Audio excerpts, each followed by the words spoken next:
Hello everyone, my name's Laura. Welcome to our DMU live stream today, where we're going to be talking about our midwifery course here at DMU. We're very happy that you can join us. We're going to be answering any questions that you might have throughout the live stream. So please do leave any comments and questions in the chat box that you can see on your screen there. If you'd like to join the discussion, then get in touch through there. I'd like to introduce you now to one of our students that's actually currently studying midwifery, Georgia, who's going to be telling us all about her experiences here at DMU. Hi, Georgia. Hi, I'm Georgia. I'm currently a third year midwifery student studying at DMU. Hope you get something useful out of today, everyone. I'm sure they will. Thank you so much for joining us. So, Georgia, I'm going to kick off with some questions. So, what stood out for you about the midwifery course here at DMU? So for me, it was the support I was able to get. So when you're on the course, you have a named personal tutor. So this is one of your lecturers that you'll see throughout your studies, that you can actually email with any sort of questions, or just if you've got any concerns, or even just you just want to pop a quick question like, oh, I just missed this from a lecture earlier. They're able to support you throughout the course. They're an email away. You know where their offices are, which are on campus if you'd rather go and see somebody face to face, it's been really great support throughout. And just the friendships as well that you make. The cohort that I'm now part of, at the end of our course, we're basically all now like a family. So yeah, it's really great. Oh, that's really nice. So what have been your highlights so far on your course?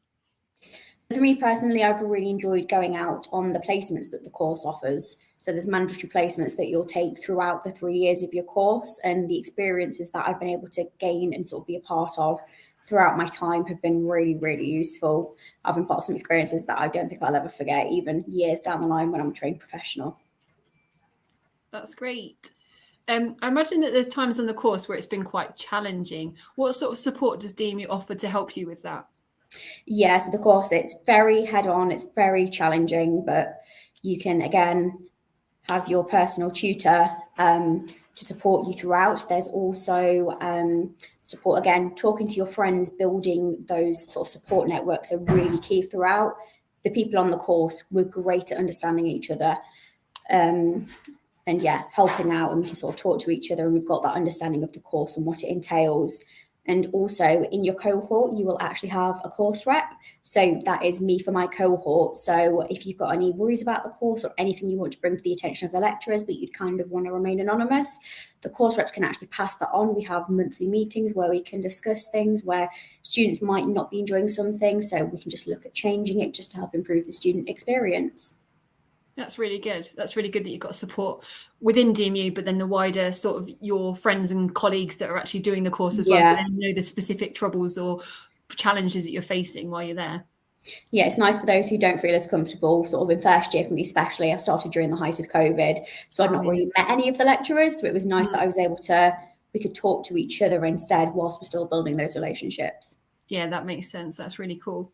So guys, keep popping your questions in the chat there. We are here to answer anything you've got about midwifery, anything about studying at DMU, anything like that. Georgia is here, so please do use her and get as much information as you want from her. So please do encourage those questions. We do encourage those questions in the chat there.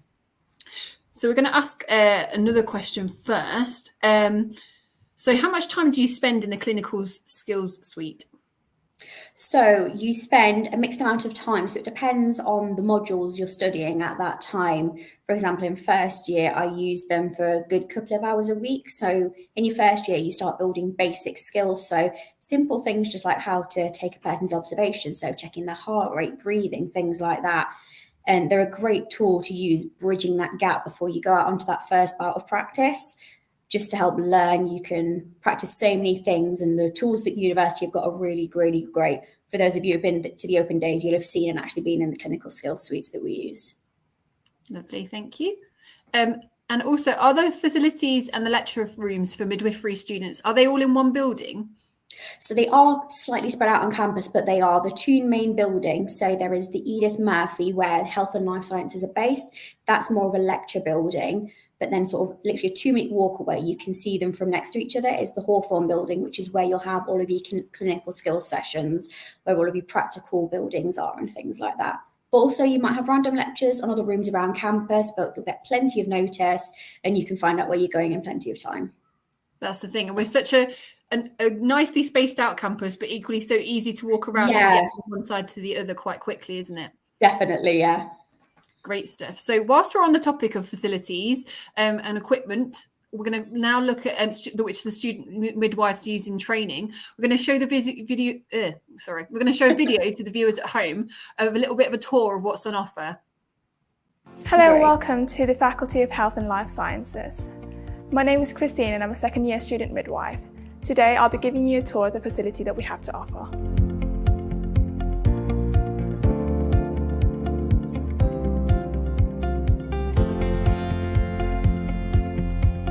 A day as a midwife can be varied, and you could be providing care across different settings, and the facilities that we have at DMU helps us prepare for that. Right now, I'm in one of our clinical skills simulation seats, fully equipped with beds and hospital equipment that reflects real-life practice. We have our very own patient, Simon, to help us learn about the management of birth and any associated complications. So here we have access to the maternal abdomen, placenta, fetus, and the fetal heart sound. With this, we are able to practice abdominal palpation and auscultation of the fetal heart.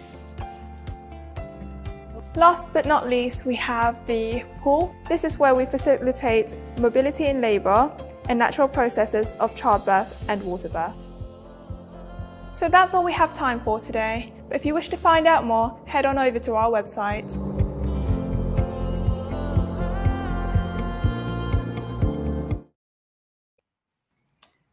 Great. So hopefully that gives you a bit of an insight as to what it's like. I know Georgia wanted to add a little bit about facilities at placements. Yeah, so depending on where you work, so there's a variety of places where you'll have your main placement. So there's GP surgeries that you'll work at in and around of Leicestershire, but in the hospitals, there are specific student rooms. So, for example, if you've got essays or certain skills you want to practice whilst you're out on placement, there are rooms on, I believe, usually the wards where students can go. There's computers, textbooks that you can use just to sort of have a bit of space for yourself to chill out afterwards, which are really useful as well, that you've got that support in placement and in university. Brilliant. And I think we've got some questions from the chat now. So great. Thank you so much for adding those in. So Peace, thank you very much for joining us today. Hope you're well. Peace is asking, what are the term dates for midwifery students at DMU? Okay. Hi, Peace. So the term dates, honestly, the term dates I can't give exact, but I'll give an example of what your year could look like. So it depends on when you start the cohort year. So for me personally, I started in September. So you will have blocks. So there will be 6 weeks where you will either be based solely in university or 6 weeks solely out in placement. So you'll have those blocks together, and then throughout the year, you'll have your annual leave sort of spaced out. So the usual is around 2 weeks off at Christmas, 2 weeks at Easter, and then you get 3 weeks off in the summer, sort of to bridge between that. But you can change dates and weeks if necessary. If there's something that works out for you more for, say, childcare or something like that, you can switch weeks around. You just need to talk to the lecturers just to get that sorted ahead of time. Hope that's helpful. Yes, definitely. Thank you very much for that. And keep those questions coming, guys. That's what we're here for. That's exactly what we want to see. So we're going to move on now to sort of more about your experience as a student midwife. So what advice would you give to those that are watching at home and posting in the comments there, who are applying for midwifery? What would you advise those people to do to help them prepare for their first year once they're here? So first of all, if you're interviewing or you've already got an interview, congratulations, but have confidence in yourself when applying. I know I still sometimes get that little bit of imposter syndrome and I'm like, am I really here? Am I doing this? Am I in this great job? But just have confidence in yourself. If you've got an interview or you've gotten an offer, DMU already want you. They're happy and they know you're able to provide those skill sets. So just believe in yourself, have some confidence, and just read up on possibly, if you've got an interview, and also just to help start with your learning, read up about sort of maternity in NHS at the moment. So looking at a couple of articles and doing research to what the environment's like and to sort of prepare yourself for what you're going to push yourself into. Because to be honest, it's not the easiest, but it's the most worthwhile job in the world. Oh, that's great. Yeah, I think preparation really is key there, isn't it? And while they've got the time, it's the best time to do it. Definitely. So studying a really intensive course like midwifery, I'm guessing you have to be quite well organised. How do you manage your time between studying, placement, family life, other commitments? How do you do that? So you'll get what's called a training planner at the start of every year. So it will be a rough outline of when you're going to be, like I say, when you've got those blocks of university, when you're on placement, and when you're going to have annual leave. So you're a year in advance, you're going to know roughly where you are. You won't know the exact areas for placement until about a month before, but you'll know sort of where you're going to be. So for me personally, I like to write everything down. I've got my notebook that's got all my dates in it.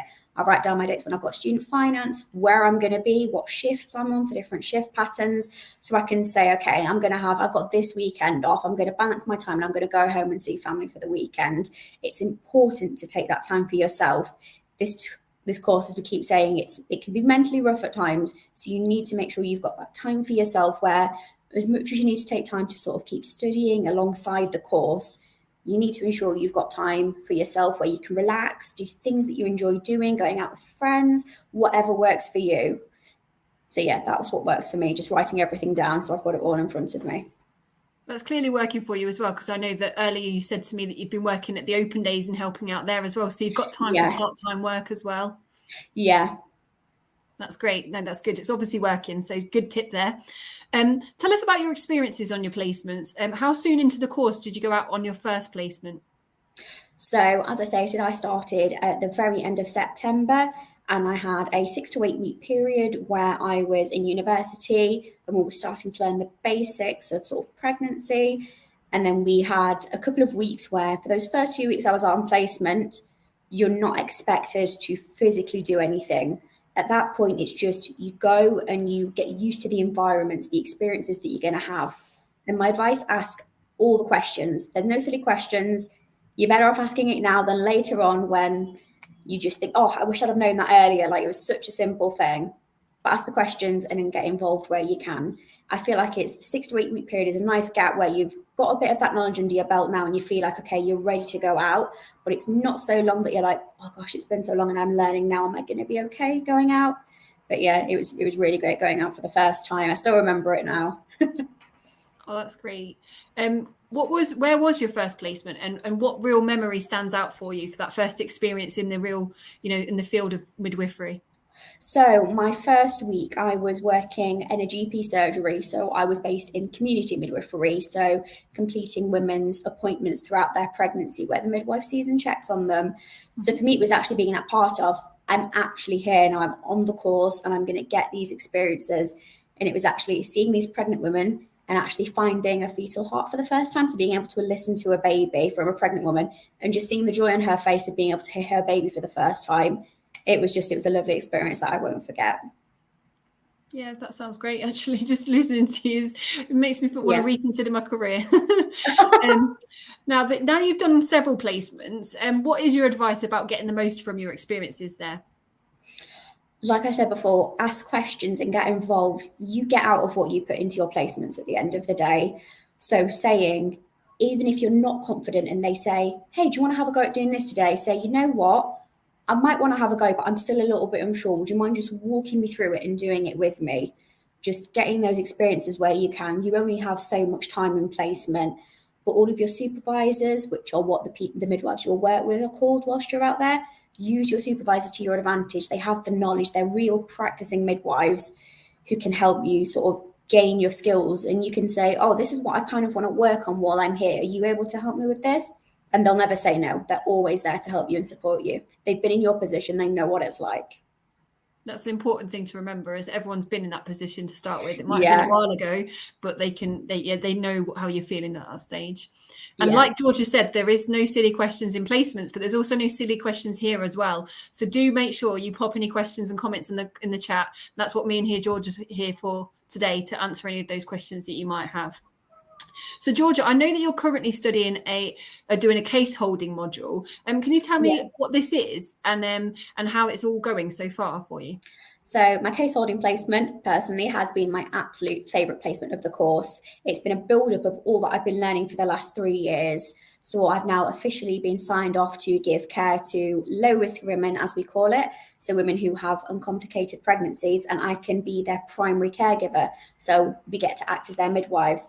So I will attend all of their appointments in the GP surgeries, check on how them and baby are doing. I'm actually on call at the moment. So when these women actually go into labour, they'll call me and say, hi, I'm going into the hospital, and I'll go with them. I get to support them throughout their labour and hopefully deliver their babies. And then after that, I go and see them at home, and then I actually see how them and baby are doing at home. So I give them that continuity and keep seeing them throughout this placement. And it's been fantastic to build the relationships with these women and actually seeing them through that process, my tongue tie. But yeah, it's been great to just, like I say, build those relationships. And these are some experiences I'm never going to forget. You're a part of these families' lives at such a crucial point, at a point they're never going to forget. They may never remember your name, but they'll remember your face and say, that's who took care of me at that point. And it's nice that I've had people say to me, I'm going to remember this because of the great care you've given me. And it's a taster of what's to come when I qualify in a couple of months. Oh, that's great. Thanks, Georgia. Thanks for being so honest and open and sharing your experiences there. I think that's really going to resonate with a lot of people at home watching and looking forward to coming on to join the course themselves. And I know that a few of you have popped questions in the chat now, so we're going to bring some of those up and try and answer them as fully as possible. So Fatima, thank you very much for joining us. It's good to have you here. And Fatima's asking, what does an average midwifery student's university timetable look like? Okay, so hi Fatima. So for university specifically, so when you're doing your university period, so when you've got that 6-week block, you're usually in university. For me personally, I found it was pretty much Monday 9 to 5, you're in university. Usually it would be maybe 2 2-hour lectures in the morning, then a bit of a lunch break for an hour, and then maybe another 2 2-hour lectures in the afternoon. Sometimes it depends on the day. You'll have a couple of lectures where there's all of you, so your entire cohort in one room. You'll have some lectures where there's just some smaller groups of you where you can focus on your learning. Like in the clinical skills suite you were shown in the video, you usually split into smaller groups so you can get a bit more out of it and actually have it be interactive. So yeah, and then you get your weekend off and you've got plenty of time to relax in between. That's good to hear. It's all about the balance. Definitely, you need to master that on this course. So I think we've got another question here from Peace. Thank you again for popping that in. And everybody do pop any more questions and comments in. We have got some more time to answer those. So Peace is asking, how are the assignments and essays? Do you get support if something's not quite understood? So assignments and essays, for me personally, I found it's great. Your modules are usually released at the start of your year. So you know from that pretty much first couple of weeks of university, what assignments and essays you've got to do. It could be like end of next year, July. So you find them out very early on so you can actually look at the content you've been learning and say, okay, how am I going to apply this to whatever assignment or essay I've got due at the end of the year? And for each assignment that you will get a personal, again, support tutor specifically for that piece of work, where you can actually get a one-to-one meeting for half an hour with them, where you can ask questions, show them a plan, show them if you've got anything written already. You can send it to them beforehand and they can have a read of it and ask questions with you. And again, you can just email them with any random questions you've got as well. But yeah, you can be supportive. And also, as much as you've got the lecturers, you can actually talk to the rest of the people in your cohort who are doing the same essay. I sometimes found sort of study groups and bouncing ideas off of each other has been really helpful for certain exams as well. Great stuff. I think we've got another question. So V, thanks for joining us. After the third, fourth year course, will the university support in putting you into a healthcare as a fully qualified midwife? So hi V. So DMU offers the 3-year course. I know other universities offer the 4-year course. So at the point in September, so when I finish with university, I will be a fully registered midwife. So you start at the band 5 pay grade. So it's what's known as your preceptorship year. So for that year and a half, as you actually transition into being a practicing midwife, you'll still start to learn some of your skills. So I'm personally at that point, I'm currently looking and applying for jobs. But within that, when you actually start university, they'll give you help. There's a specific lecturer who will be able to help you actually get advice on what job interviews are going to be like, sort of, especially in the local area, you've worked there anyway, so they can give you support from the what's called preceptorship team, who'll be supporting you whilst you're gaining those extra skills. So yeah, I've definitely felt supported in trying to get a job. And I know there is, I believe it's 100% rate of actually getting a job within 6 months after leaving this course. As I'm sure you all know, there's a shortage of midwives, so everyone will be crying out for you. That's good to hear. Thanks, Georgia. We're going to move on to our next question now from Fatima. How did you find settling into university itself? So for me, I moved to Leicester from my hometown. Now, I chose to do it in a bit of a rough time during the height of COVID, which was adventurous of me, but I found it was still great. You have your first couple of weeks where you can really get to know everyone. I didn't know anyone on the course beforehand. I think I remembered a few faces from when we did our interviews, but that was about it. So it was sort of, we've got this massive WhatsApp group where we can all talk, which I do sometimes silence because it can get a little bit stressful when we've got exams on. But other than that, we all talk to each other, and yeah, settling in. Go to the events that the university puts on as well. It's really useful because as much as I've got friends on the midwifery course, it's great to actually have friends from other courses. So you've got different things to talk about, and you've got friends from different aspects of your life then, and you can keep going to different people when you want to hang out and do different things. But yeah, settling into university life was really good. DMU helped me with that a lot. Yeah, that's a really good point. And like, there is plenty of societies and sports and things to get involved in as well. But yeah, making friends outside of your course as well to give a bit of mix it up a little bit. Great. Next question. Can I choose where I do my placements? So unfortunately, you won't be able to specifically choose where you do your placements. So throughout the course, you'll have your variety of placements. So you will work in the GP surgeries, like I said, doing community work. You'll also have ward placements. You'll also have placements on the delivery suites or the birth centre.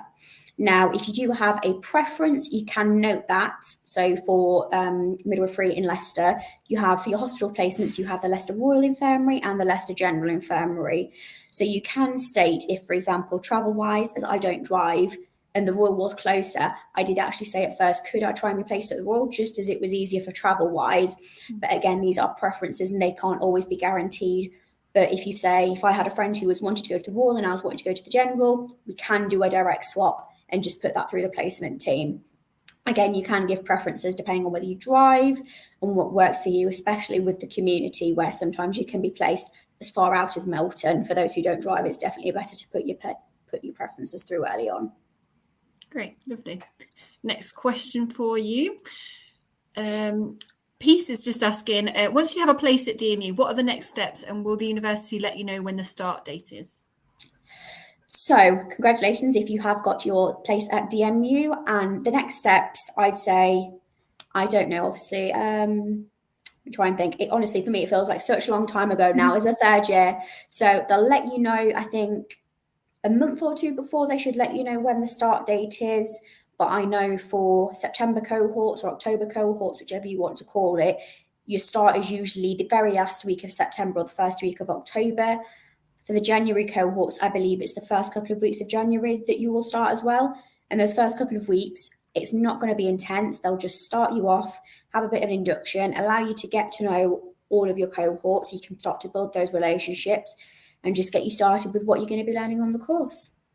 That's right. I believe that DMU will send you an email with sort of the next steps, what they need from you, including information about our accommodation as well, so you can apply to have a place there. Yeah. And everything's sort of laid out very easy for you to pick up and see what to do as you go forward and join us here at DMU. And like you said, hopefully, fingers crossed, you will get that place. Next question is, do all student nurses and midwives live together if we move into halls? So you don't have to do that. I know specifically for DMU, there is the Waterway Gardens, which is specifically housing for nursing, midwives and paramedicine students.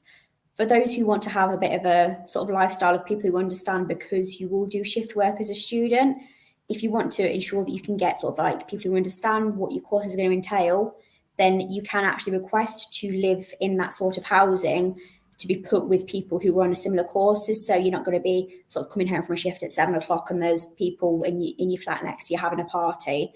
So if you want that, you can absolutely request it, but it's not a necessity. For example, I lived in private accommodation from my first year. So I chose to do that personally for me, just so I could have my own place, my relaxation, where I could have my bit of safe haven after work. And I'd know that there wasn't going to be a lot of noise that was going to distract me and I could just come home, hit the pillow and go to sleep. That's it. I think there's lots of different options for different There people. really is, yeah. DMU offers a variety of different accommodations. Great. One more question. Do you have to wear a uniform on placement and who pays for this? So you do wear uniform on placement. Now, good news, your first 5 lots of uniform are free, so they will be supplied by the university. You do have a choice So it's very similar to what you'll wear when you're qualified. If you sort of look at general NHS uniform, what nurses and midwives wear, sort of your blue tunics, but it'll be a white version. It'll have the DMU logo on, and you can choose between dresses and tops and tunics. So you can mix and match. So I sort of got 3 dresses and 2 tops and bottoms, just so I could switch it up depending on what I felt, if it was warm, cold. But yeah, your first 5 sets of uniform that you'll get at the start of first year, you don't have to pay for these. But if, for example, years down the line, they're getting a bit tight due to health concerns, or if you become pregnant or anything like that, you can request more, but at that point you would have to pay for them. Great stuff. Another question for you, firing them at you. Are there any international opportunities on the course? So I believe there are. So there are the DMU global trips that you can go on. Now, again, I've studied during COVID, so those opportunities haven't been for me, but I know they're trying to start them back up. So fingers crossed. I know before COVID, I believe the student nurses got to go to Amsterdam to actually look at sexual health clinics. So they got to go on a trip there for a couple of weeks to actually learn about things over there. So there's definitely opportunities, but also you can try and seek them yourself. So in your second year, you will actually get an elective placement. So it's a couple of weeks where you actually choose where you want to go. So you can work at, say, another hospital around the country, or fund something and go abroad if that's something you were, say, looking to do when you were qualified. So you can seek them out through DMU or organise them yourself for that placement. Great stuff. You'll be glad to know that's all the questions I have for you now. So we're going to wrap it up now. But thank you so much for those great questions from the audience there. We hope you found this live stream helpful and that you're looking forward to actually joining our community here at DMU. If you've not been able to answer any of the questions you might have, or if you come up with more questions now between now and actually joining us, then please do email them to inquiry@dmu.ac.uk. There are lots of ways that you can come and visit us on campus. As Georgia said, she came along and met some friends there that she's now working with on the course, and visits us on campus here. We've got a applicant tasters evening, which is on the 3rd of May, which is within the faculty. It's an opportunity to come along, meet the other applicants, experience a mini lecture. There's going to be free pizza. So do book onto that as well. And of course, you can actually come to our next open day, which is on Saturday, the 1st of July. Head to the website to book your place on that and to get a real feel for the university. So, and the link, the webpage there is just on the screen. So do have a look at that. So thank you to Georgia. Thank you so much for answering all those questions and for giving up the time to join me, especially when you're on call. And thank you for sharing your experiences. And thank you so much for everybody watching. And we hope to see you all very soon here at DMU. Hearing my name read out and walking across that stage just reminded me of how far I've come since stepping foot at DMU. DMU changed me, changed my life. This university gave me my identity, the friends I've made, the lessons I've learned, the degrees I've got, and it's made me who I am. DMU has provided me with so many opportunities, and I don't just mean my degrees. I'm proud of those. I have 4, but I mean the life skills, going to New York and dancing on Times Square. I'd never thought I'd do that. Going to India and teaching dance. Learning languages. I've learned 3 new languages since I've come to DMU. Volunteering hours, work experience. So these are the life skills that I've gained that I'm going to need to get on and carry on making the life that I want for myself. And if it wasn't for DMU, I probably wouldn't have done any of this. Going to Dubai was, again, another life-changing experience that I got because of DMU. I got to speak there. It's been a good experience. I've loved learning here because the lecturers that I've had all have industry experience. It's been nice because you know that they know what they're talking about. The student union elections have been a highlight for me because they were different, they were interesting. I managed to win an election during the pandemic, and I think for me that's a win that I'm very, very proud of. Graduation was emotional. My father was sat across me on that stage, and 8 years ago he came and dropped me here. He said to me, just believe in yourself and you'll be able to do it. And I did. And 8 years later, seeing him across me on stage, it was special because it felt like life doing a full circle. When people say that they don't know where home is, for me this is home. I came here as a 20-year-old girl, and 8 years later I'm still here, and the journey hasn't stopped. The journey is still ongoing. This is home. This is where I grew up.